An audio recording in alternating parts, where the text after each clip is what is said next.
السلام علیکم دوستو، میرا نام ہے محمد سفیان۔ آج کی اس ویڈیو میں ہم بات کریں گے چلنے کی سنتیں اور آداب کے بارے میں۔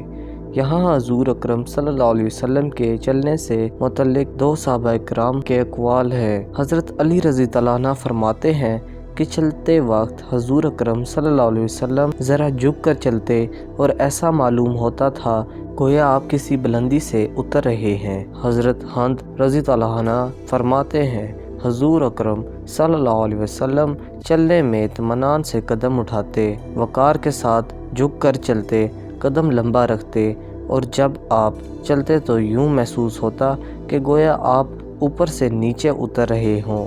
چلنے کی سنتیں اور آداب: جوتا پہن کر چلیں۔ کوشش کریں کہ رستے کے کنارے پر چلیں، درمیان میں نہ چلیں۔ درمیانی چال چلیں، نہ اتنا تیز کہ لوگوں کی نظریں اٹھیں اور نہ اتنا آہستہ کہ آپ مریض معلوم ہوں۔ مغروروں کی طرح گربان کھول کر سینہ تان کر نہ چلیں، بلکہ شریفوں کی طرح چلیں۔ رستے میں دو عورتیں کھڑی ہوں یا جا رہی ہوں تو ان کے بیچ میں سے نہ گزریں، بلکہ دائیں یا بائیں طرف سے گزر جائیں۔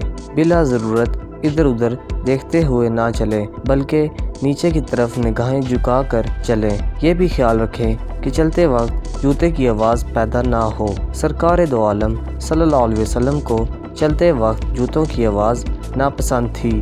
اللہ تعالی ہمیں بھی حضور اکرم صلی اللہ علیہ وسلم کی سنتوں پر عمل کرنے کی توفیق عطا فرمائے، آمین۔